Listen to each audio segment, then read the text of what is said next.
y todas van a ser reguladas gracias a diferentes ejes. Vamos a tener liberaciones de diferentes hormonas, en especial a nivel hipotalámico, que es a nivel superior, donde ustedes van a encontrar la hormona liberadora de tirotropina, conocida como TRH, la hormona liberadora de hormona de crecimiento, como GHRH, las hormonas liberadoras de gonadotropinas, como la GNRH, la liberación, hormona liberadora de corticotropina, como la CRH, la dopamina, que es la que me va a inhibir la producción de prolactina, y que estas van a liberarse a nivel hipotalámico y que van a llegar a adenohipófisis, donde se van a encontrar los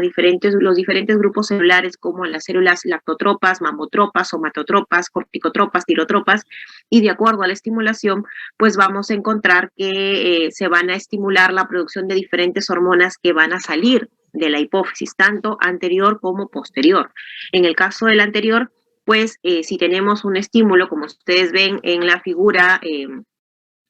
lado derecho, tenemos la liberación de la hormona CRH, que me va a inducir a nivel suprarrenal, pues la producción de ACTH, o también llamada adenocorticotropa, y esta, a su vez, en el órgano diana, que es a nivel de la suprarrenal, pues me va a inducir la producción de cortisol, ¿no? El cortisol es una hormona bastante importante porque nos va a regular todo lo que corresponde al metabolismo de los lípidos, los hidratos de carbono, la presión arterial, entre otras funciones que normalmente pues abarca todo el... Justamente esta es una de las hormonas liberadas en casos de estrés. Tenemos otra a nivel de hipotálamo que se llama la TRH, que va a estimular a las células tirotropas, siendo la hormona estimulante, y esta va a ir a su vez a la glándula para, por favor, bloqueen todos sus micros, que van a producir las hormonas tiroideas, como normalmente es la T1, la T2, y cuando estas se empiezan a unir, pues forman la T3 y la T4, que son las hormonas finales que van a inducir pues todos los mecanismos o todas las funciones a nivel celular. Luego tenemos otra a nivel gonadal, tenemos la producción de hormonas reguladoras de las gonadotropinas, que también va a estimular a nivel de adenohipófisis la producción de la hormona luteinizante y la folículo estimulante. Estas dos son bastante importantes, no solamente para la regulación de los órganos diana, como son los ovarios y los testículos, sino también que estos me van a inducir con las diferentes pulsaciones o los ciclos pulsátiles que se van a dar durante el ciclo, en especial en la mujer, me va a inducir lo que es la fertilidad en la mujer. Luego tenemos a nivel... Rojo, acá, pelo tirado, lo vienes a recoger. ¿Podrían, por favor, apagar sus micros? Luego tenemos a nivel epifisiario la estimulación de la hormona de crecimiento, que normalmente también viene regulada por una hormona que se libera a nivel de hipotálamo y que me va a inducir en adenohipófisis la liberación de hormona de crecimiento, y esta a su vez a través del hígado va a producir una proteína o un transportador que se llama el IGF-1, y que este va a ser un mediador para que pueda estimular a nivel epifisiario justamente el crecimiento longitudinal que es característico pues en todos los niños, que va a determinar pues la talla pues en toda la población. Luego tenemos la producción de dopamina a nivel hipotalámico, que va a inducir una inhibición a nivel de las células mamotropas para que no se produzca normalmente prolactina. La prolactina es una hormona que normalmente se produce también en situaciones de estrés o en estimulación de mama, en algunas otras condiciones que se van a tener en cuenta, y que eso lo vamos a hablar más adelante cuando hablemos de alteraciones en los niveles de prolactina, y que estos van a, normalmente se va a caracterizar porque su eje es inhibitorio, a diferencia de la gran mayoría que todas las hormonas hipotalámicas normalmente son ejes estimuladores, no tienen un feedback positivo, ¿no? En el caso de la prolactina normalmente tienen un feedback negativo, donde normalmente pues es una inhibición que va a tener pues esta regulación, y lo normal es que no se libere lo que es prolactina, excepto en situaciones especiales, como por ejemplo cuando uno está gestando o cuando uno está dando de lactar, que son las situaciones fisiológicas donde sí se puede encontrar la elevación o la liberación de prolactina. Luego, cuando hablamos de de la neurohipófisis, pues vamos a tener dos hormonas importantes, la oxitocina y la antidiurética. La oxitocina, pues es la que va a permitir una contracción uterina luego de que uno esté entrando en labor de parto y posterior a este, y también que me va a inducir la contracción de las células musculares a nivel de mama para poder realizar la inyección de leche cuando uno está dando de lactar. Y la vasopresina, o también llamada antidiurética, pues es una hormona que no solamente me va a regular la reabsorción o la liberación de agua libre, sino también las concentraciones de sodio, haciendo de que esta también se pueda alterar y podamos tener diferentes enfermedades como la diabetes insípida, que se va a caracterizar por una poliuria bastante marcada, o el síndrome de secreción inapropiada de hormona antidiurética, que se va a caracterizar por una hiponatremia. Entonces, cuando nosotros hablamos de la afectación a nivel hipofisiario, pues tenemos que tener en cuenta que podemos tener tanto una sobreestimulación con un exceso de producción hormonal como un déficit de producción. Este déficit de producción se llama hipopituitarismo. Cuando nosotros tenemos una afectación a nivel de adenohipófisis, se llama hipopituitarismo parcial. Y cuando nosotros ya tenemos una afectación no solamente de adenohipófisis, sino se agrega una diabetes insípida, es decir, una afectación a nivel de la antidiurética, es decir, la neurohipófisis también, pues se llama un panhipopituitarismo. Cuando nosotros hablamos de,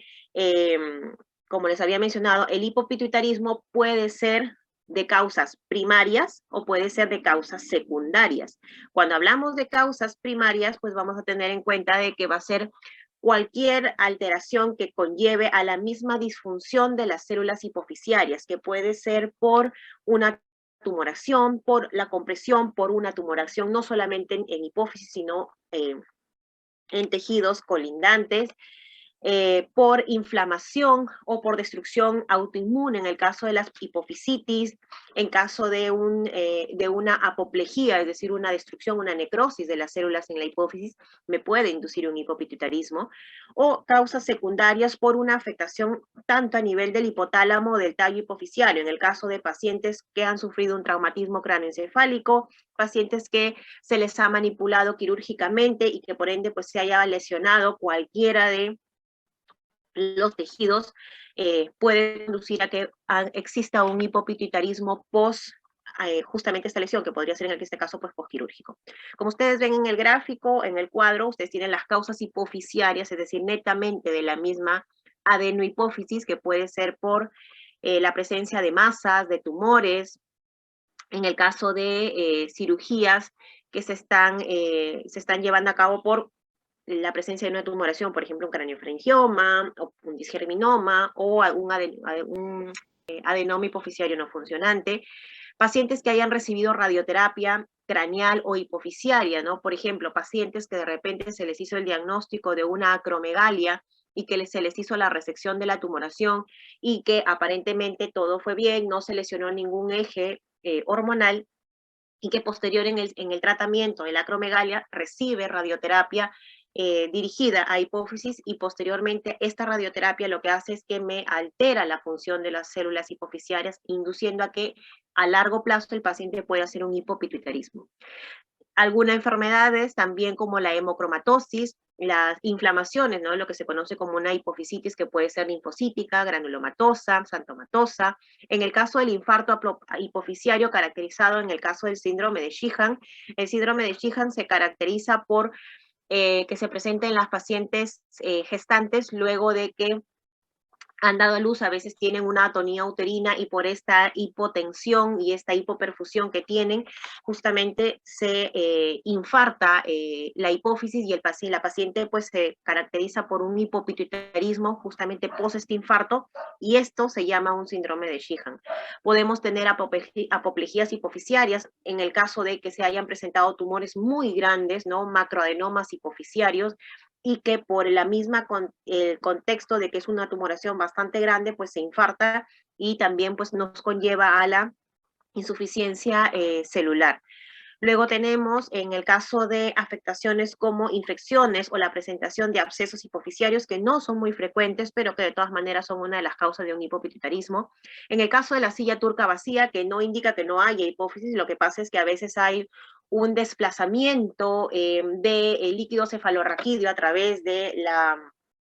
el techo de la hipófisis, porque tenemos una membrana que normalmente rodea el tallo hipofisiario y que muchas veces hay como una herniación con el ingreso de este líquido, haciendo de que la hipófisis termine siendo aplanada, ¿no? Y al momento que nosotros hacemos la imagenología, o sea, se hace la resonancia, pues da la impresión de que no hay una hipófisis. Lo que pasa es que está completamente aplanada. Y este aplanamiento, es decir, esta compresión que está sufriendo la hipófisis, hace que las células pues no funcionen de manera adecuada,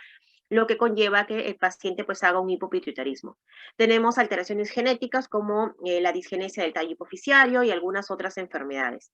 Esto es solamente cuando es un problema hipofisiario. Cuando tenemos problemas hipotalámicos,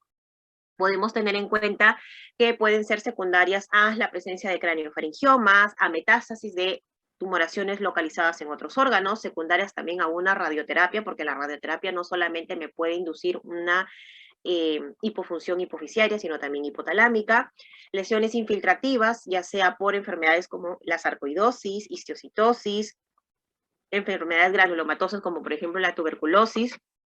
pacientes que hayan sufrido algún tipo de traumatismo o causas vasculares que pueden ser, como ya les había mencionado, de causa isquémica, hemorrágica o por la lesión o la ruptura de un aneurisma. Entonces, cuando nosotros hablamos de hipopituitarismo, pues va a depender de si es uno, depende si es un paciente joven o si es un paciente anciano, si es que es un hipopituitarismo agudo o crónico, y depende de qué tipo de ejes se hayan afectado, ¿no? Y si es que hay también alguna tumoración que me esté induciendo un efecto de masa.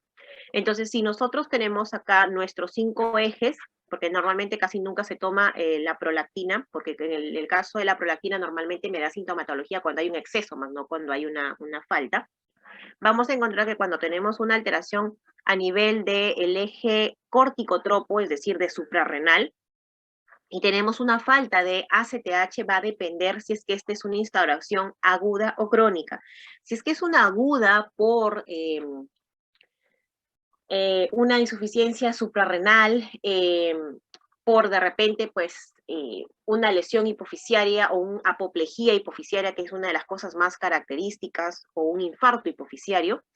vamos a caracterizar porque el paciente va a tener síntomas como la debilidad, el mareo, el paciente va a tener hipotensión, náuseas, hipoglicemia, vómitos, y los signos, vamos a tener que el paciente pues va a cursar con la hipotensión porque le vamos a medir la presión, el paciente va a tener prácticamente 80-50, 70-30, ¿por qué? Porque el cortisol me regula lo que es la presión arterial, me regula la glucosa, por lo tanto vamos a tener hipoglicemia y el paciente va a tener justamente taquicardia, sudoración, desesperación, debilidad, porque la hipoglicemia me va a inducir este tipo de síntomas. Vamos a tener compromiso a nivel cerebral, neurológico, por la hiponatremia que también se va a presentar. Podemos encontrar anemia, que también me puede explicar la debilidad o la astenia que puede tener el paciente, y otros signos que podemos encontrar como la eosinofilia o la linfocitosis. Cuando la instauración de esta afectación de este eje es crónico, normalmente se va a caracterizar por una fatiga de instauración obviamente crónica, pérdida de peso, anorexia, pero que todo esto se va a presentar de manera muy lenta. Por eso es que a veces cuando se presenta de manera crónica, pues a veces es un poquito difícil que el paciente se dé cuenta que algo está pasando, ¿no? Cuando es de forma aguda, pues el paciente realmente se siente bastante mal, que es bastante más fácil hacer el diagnóstico porque siempre terminan en la emergencia con hipotensión, hipoglicemia, hiponatremia.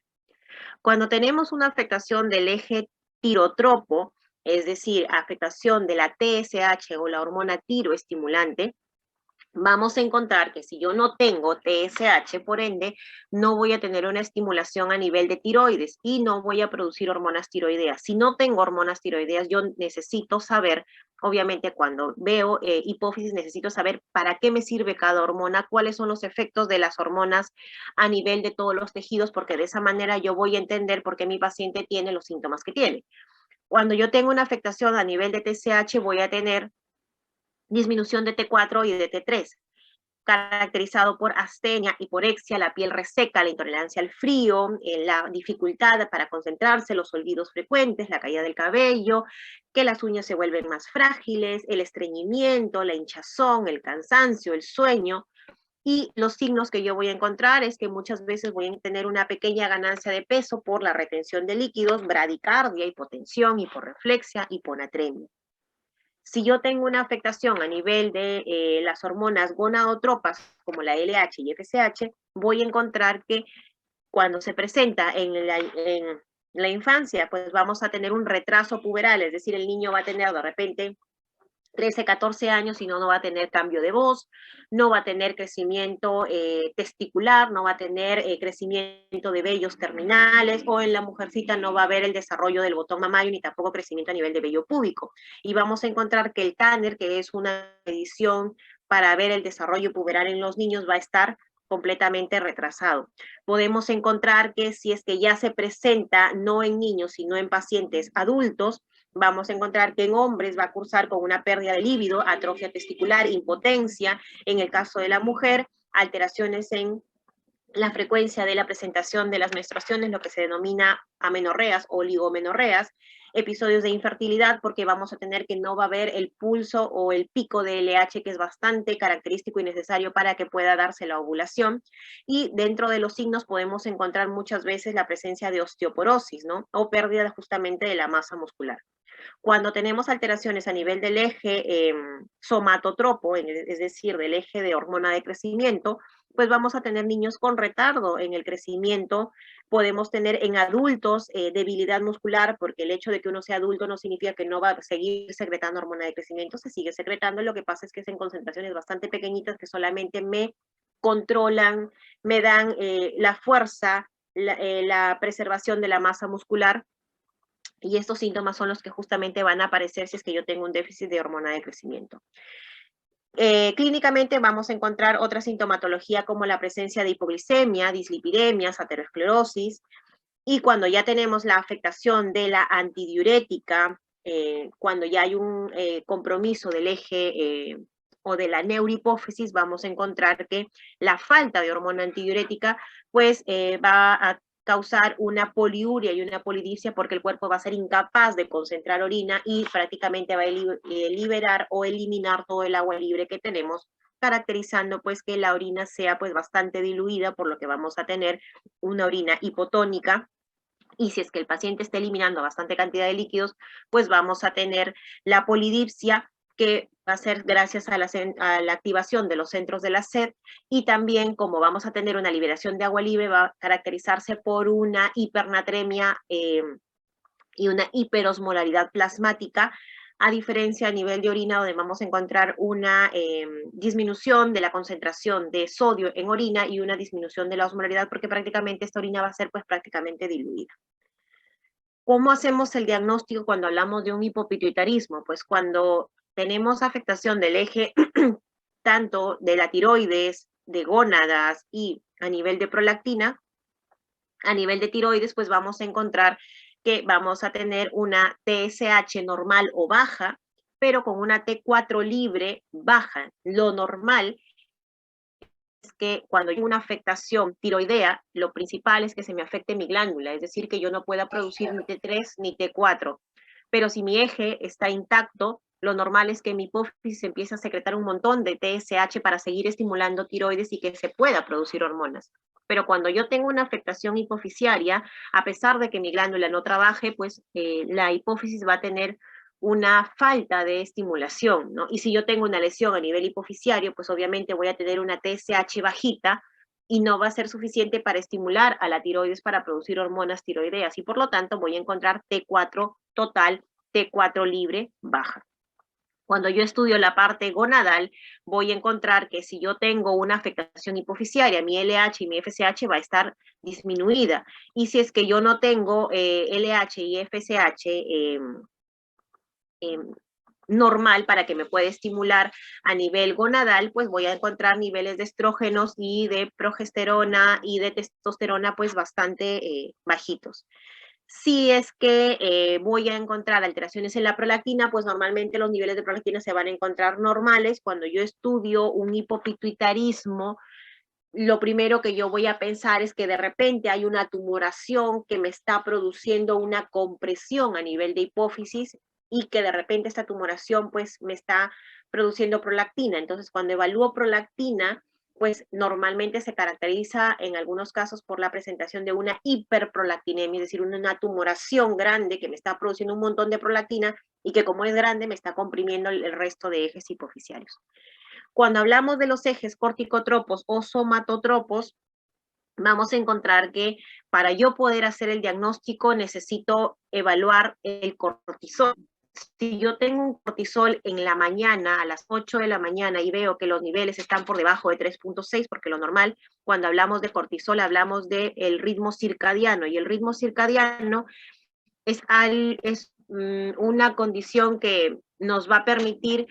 que en la mañana, apenas sale el sol, vamos a tener el pico más alto de cortisol y cuando va pasando las horas y ya va anocheciendo, pues estos niveles empiezan a caer, eso es el ritmo circadiano.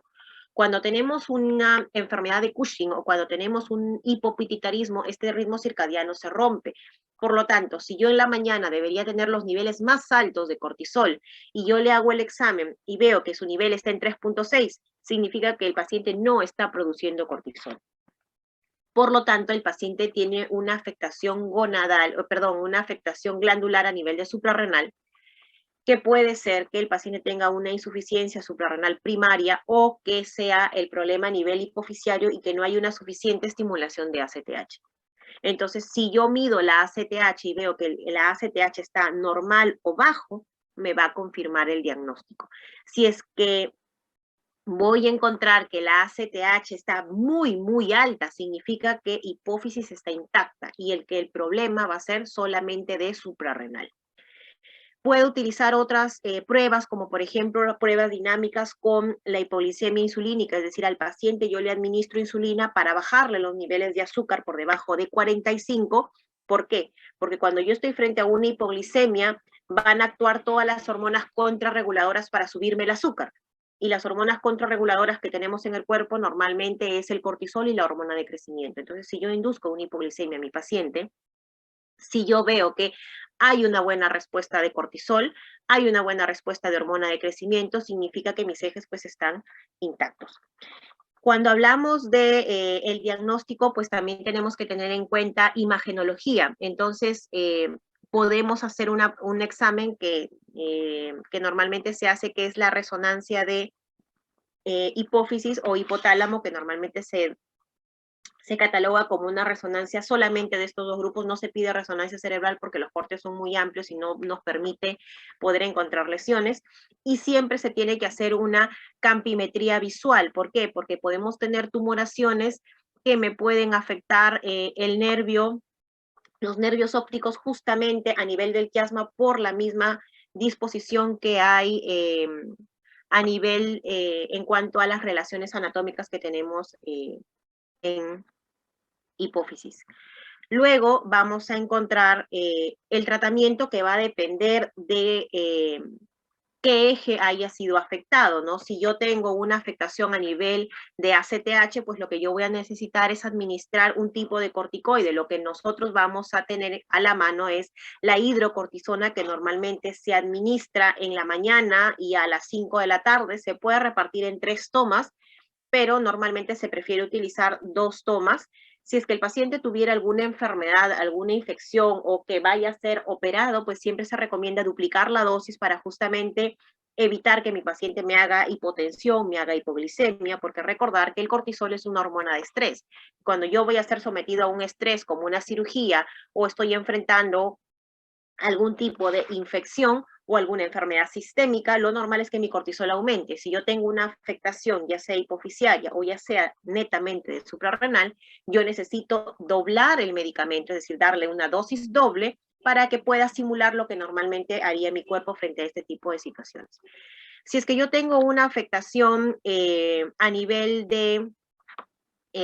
tiroides, o perdón, a nivel del eje tirotropo, a nivel del eje tiroideo, pues el reemplazo con la levotiroxina, que es justamente la hormona tiroidea, y que pues se va a iniciar dependiendo de los valores que yo haya encontrado de T4 libre, porque en estos casos pues mi TSH va a estar por el suelo, y con eso yo voy a ir titulando al paciente, pues dependiendo de cada 6 a cada 8 semanas, dependiendo de cómo estén los resultados y clínicamente cómo se siente el paciente. Si yo tengo una afectación de las células del eje gonadotropo, el reemplazo con estrógenos o con testosterona, que puede ser en inyectable cada 3 o cada 4 semanas, dependiendo de la edad del paciente, o con parches, que también lo podría utilizar. Y si es que yo tengo un déficit de hormona de crecimiento, pues puedo utilizar la terapia con hormona de crecimiento, que normalmente son inyecciones diarias, desde que se le detecta al paciente, que normalmente pues es en un promedio a los 8 a los 9 años, pues que es la edad más idónea para poder dar el tratamiento con hormona de crecimiento. Eh, el resto de afectaciones a nivel hipofisiario, y es cuando hablamos de los tumores hipofisiarios, ¿no? Los tumores hipofisiarios que justamente, como les había mencionado, ustedes van a ver las relaciones de la hipófisis con respecto al quiasma óptico hacia arriba, al tercer, cuarto, quinto par craneal en la parte lateral, al seno cavernoso y a los senos esfenoidales por la parte inferior. Y es por eso que cuando yo tengo tumoraciones que crecen a nivel de hipófisis, pues va a depender hacia dónde crezca para que me dé las afectaciones que yo voy a tener, ¿no? Si hay un crecimiento hacia arriba, pues voy a comprometer la visión y se va a caracterizar por la presentación de una hemianopsia bitemporal, que justamente es por la decusación de las fibras a nivel del quiasma óptico. Puedo tener compromiso a nivel de la movilidad, a nivel ocular, si es que hay un crecimiento hacia la parte, hacia las caras laterales, y si es que hay un crecimiento a nivel inferior, pues a lo mucho se va a encontrar pues la destrucción de la silla turca, pero mayor sintomatología el paciente no va a tener, porque no va a haber ninguna estructura que realmente pueda dar alguna sintomatología en la región inferior. Ahí ustedes ven la presencia de diferentes lesiones, tanto como un microadenoma, que se denomina microadenoma cuando es por debajo de 1 centímetro, o macroadenoma cuando normalmente es por encima de 1 centímetro. Dentro de los tumores hipofisiarios vamos a tener que el principal normalmente es el lactotropo, es decir, que me induce a una producción de prolactina y que me va a llevar a una hiperprolactinemia, o en el caso de los adenomas hipofisiarios no funcionantes, es decir, la presentación de crecimientos tumorales, pero que no me van a producir ningún tipo de hormona. Luego tenemos la presentación de tumores que me producen hormona de crecimiento y que se denomina acromegalia, si es que se da en la adultez, o gigantismo, si es que yo tengo una tumoración cuando el niño todavía está en crecimiento. Si es que tengo una tumoración productora de ACTH, se denomina enfermedad de Cushing. Si yo tengo un tumor productor de TSH, normalmente se llama un hipertiroidismo secundario o un tirotropinoma. Puede ser tumores plurihormonales, es decir, que me van a secretar diferentes hormonas al mismo tiempo, lo que son los tumores mixtos, como en el caso de la hormona de crecimiento y la prolactina, que son los tumores mamosomatotropos, o cuando ya hay tumores silentes, pero que no me van a producir tampoco ninguna disfunción hormonal. Dentro de los tumores más frecuentes, pues vamos a tener al prolactinoma. El prolactinoma es una tumoración que me va a inducir la producción justamente de prolactina y que se va a caracterizar porque es un microprolactinoma cuando es menos de 1 centímetro o un macroprolactinoma cuando es mayor a 1 centímetro. Casi la gran mayoría se van a localizar dentro de la silla turca, porque no, lo normal es que sean microadenomas hipofisiarios. Pero cuando son macroprolactinomas, es decir, cuando son tumores bastante grandes, muchas veces van a dar algún tipo de sintomatología, en especial sintomatología compresiva y alteraciones a nivel de los campos visuales. Lo normal es que se presenten de manera esporádica, muy pocos son relacionados con tumores o afectaciones tumorales múltiples, como en el caso de la neoplasia endocrina múltiple, y los prolactinomas malignos, es decir, los que no me responden al tratamiento, normalmente son bastante infrecuentes. Luego vamos a encontrar cómo se hace el diagnóstico correcto. Normalmente yo tengo que tener en cuenta, antes de llegar a pensar en una hiperprolactinemia, cuáles son las causas que me pueden inducir una elevación de prolactina pero que realmente no necesite yo dar algún tipo de tratamiento, ¿no? Puede ser que la paciente esté embarazada, que esté dando de lactar, que tenga una manipulación a nivel del pezón, que esté bajo estrés físico, psicológico, que haya hecho ejercicio, que la toma no haya sido la adecuada, y que esto me va a conllevar a que mi paciente pues haga elevaciones de prolactina, pero que realmente no sea una elevación que amerite algún tratamiento. Puedo tener causas farmacológicas, como por ejemplo la utilización de diferentes medicamentos que utiliza la especialidad de psiquiatría, como antipsicóticos, neurolépticos, antidepresivos. Puedo utilizar también, o puede ser secundaria, la utilización de antihipertensivos, antieméticos, opiáceos. Entonces, siempre es importante que cuando yo evalúo una hiperprolactinemia, lo primero que yo tengo que hacer es una buena anamnesis para preguntar todas estas causas para yo poder descartar que realmente mi paciente, esta hiperprolactinemia que tiene, sea de una causa externa o que yo esté pensando realmente en una tumoración. Algunas otras enfermedades que me pueden inducir una hiperprolactinemia, afectaciones hipotalámicas por algún tipo de compresión, craneofaringioma o por la misma alteración a nivel de los ejes de dopamina y que hagan que no me pueda inhibir estas células mamotropas y por ende se produzca un montón de prolactina,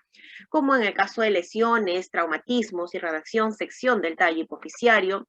la misma, el prolactinoma, los tumores mixtos, los adenomas no funcionantes, compresivos, la silla turca vacía justamente por esta compresión del tallo hipoficiario también me puede inducir una liberación de prolactina. Algunas otras patologías hipoficiarias, o perdón, endocrinas, como por ejemplo el hipotiroidismo primario por la estimulación de la TRH, que me puede inducir una elevación de prolactina, o el característico síndrome de ovario poliquístico, que es muy común en las mujeres. Entonces, todas estas cosas normalmente yo tendría que evaluar antes de poder hacer el diagnóstico de una hiperprolactinemia en mi paciente. Entonces, ¿cómo voy a hacer yo el diagnóstico de manera adecuada? Pues primero tengo que excluir las alteraciones secundarias y una vez que yo realmente esté confirmando mi hiperprolactinemia, pues tengo que hacer una resonancia hipoficiaria y ver si es que encuentro yo una tumoración que puede ser un microadenoma o un macroadenoma. Si es que yo tengo un macroadenoma y el paciente pues todavía no me da signos de que hay algún compromiso visual, tengo que hacer una campimetría para yo detectar que mis retinas, o perdón, que mi nervio óptico está y en la parte del quiasma está intacto. Si es que yo encuentro una tumoración, pues voy a utilizar los agonistas dopaminérgicos, porque como ya les había mencionado, el principal estímulo de la prolactina es justamente esta inhibición que va a producir la dopamina. Si yo tengo alguna enfermedad que me bloquee esta inhibición, prácticamente voy a tener una secreción elevada de prolactina. Entonces yo tengo que utilizar agonistas dopaminérgicos para tratar de disminuir pues esta secreción y por ende la tumoración pues pueda reducir de tamaño. Si es que no me sirve estos medicamentos como la bromocriptina y la cabergolina, pues puedo utilizar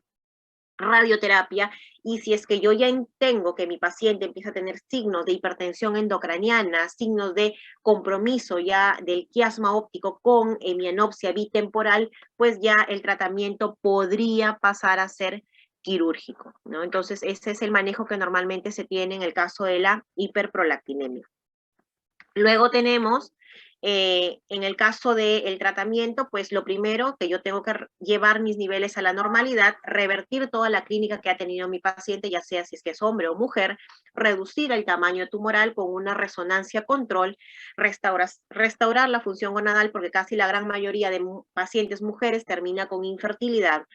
o con algunos otros déficits hormonales hipoficiarios, si es que es una tumoración bastante grande. En el caso del hombre, pues mejorar el líbido, mejorar la fatiga, ¿no? Y también, pues prevenir que el paciente nuevamente tenga una hipersecreción de prolactina y que la tumoración, pues continúe creciendo.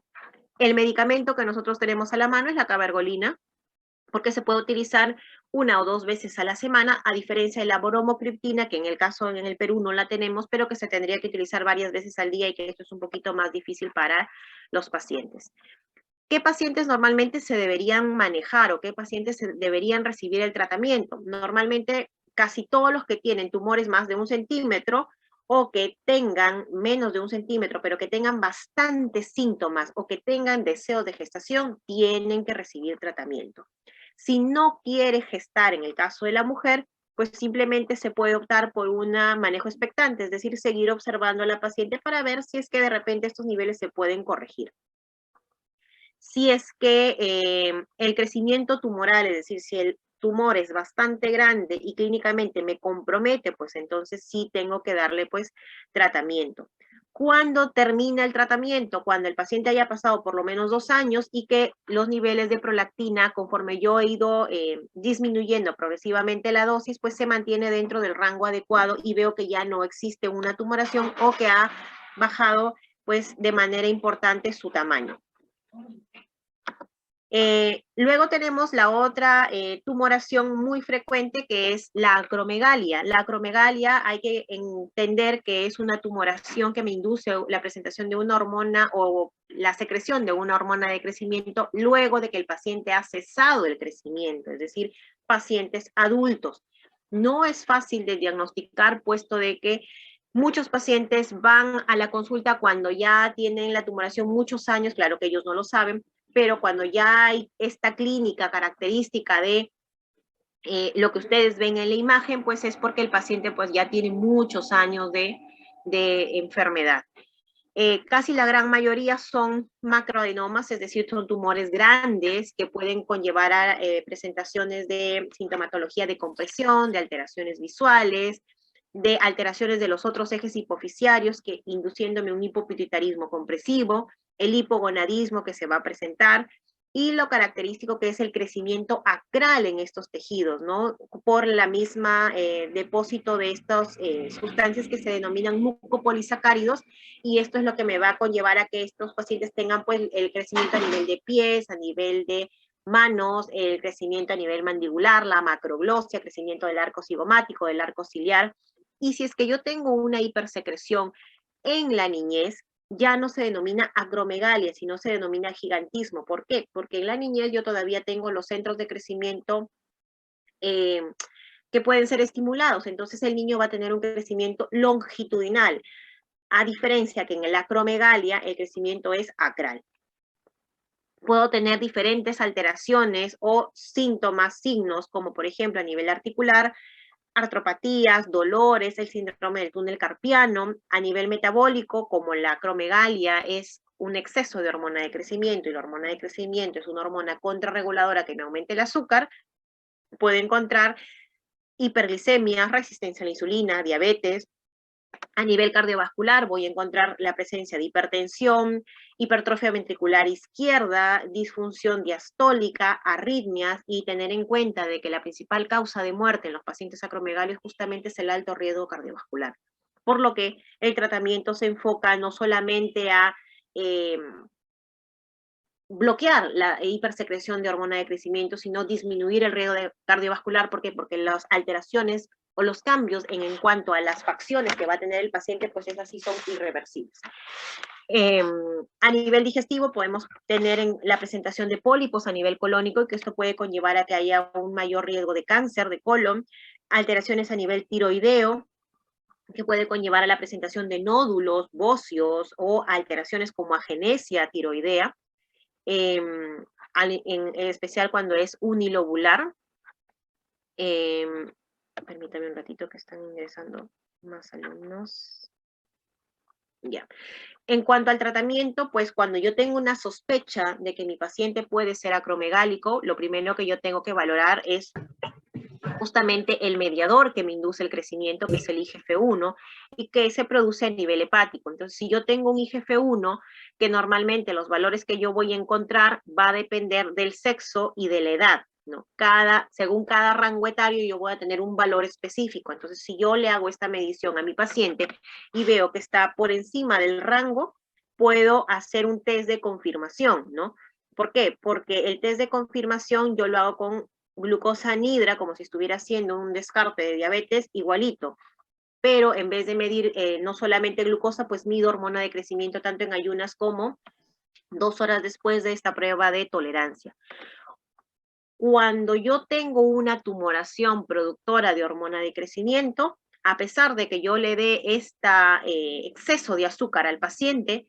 no va a haber una disminución de la hormona de crecimiento, es decir, al contrario, se va a encontrar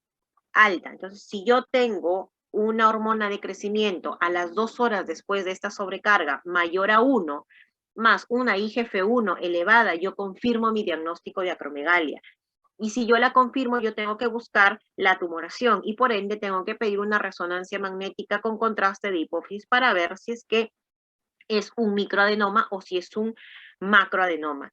Normalmente el tratamiento siempre va a ser quirúrgico porque no va a haber otro mecanismo de cómo se pueda controlar los niveles de hormona de crecimiento, pero hay condiciones donde normalmente a veces no se puede operar porque la tumoración está muy grande y está invadiendo, no tiene bordes regulares, de repente tiene un crecimiento bastante irregular y es difícil de hacerle una cirugía. Entonces, ante eso, nosotros podemos utilizar otro tipo de medidas, como por ejemplo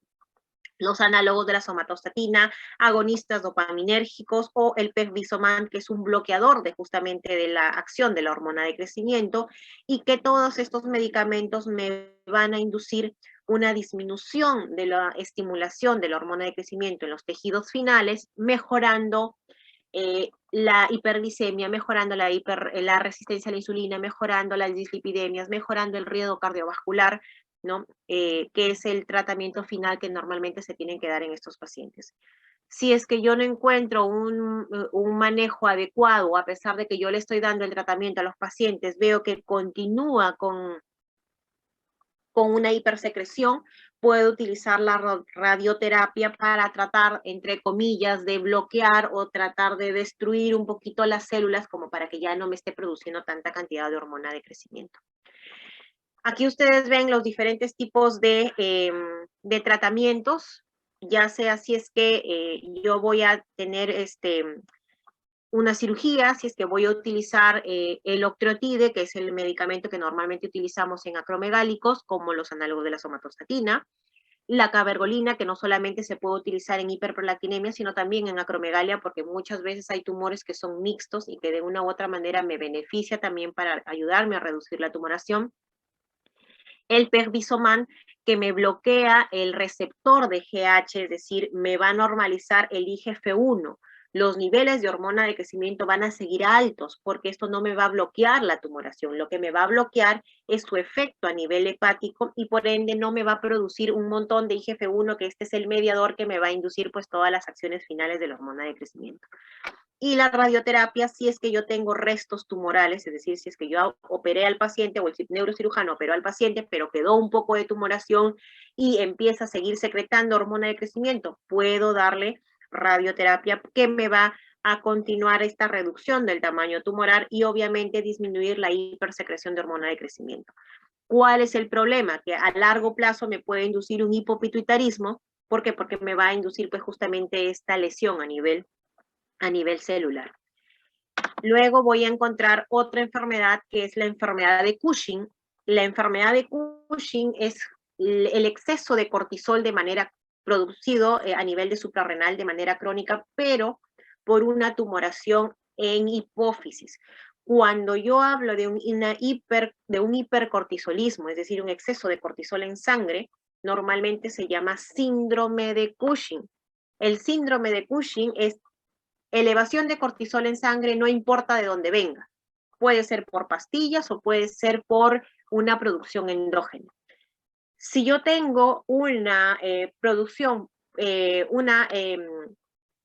síndrome de Cushing por pastillas, se llama síndrome de Cushing iatrogénico. Si es que yo tengo un síndrome de Cushing por un exceso de producción, se llama endógeno. Y el endógeno se va a dividir en enfermedad de Cushing, si mi problema es en hipófisis, o un síndrome de Cushing ACTH independiente, que puede ser por un tumor en suprarrenal, por un cáncer de suprarrenal.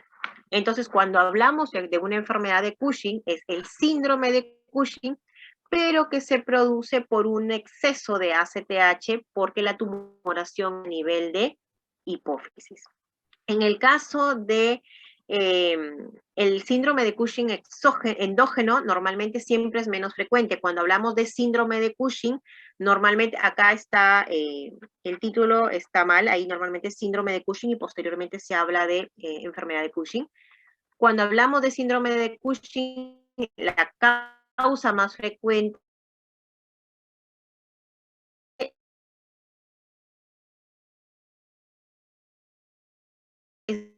la administración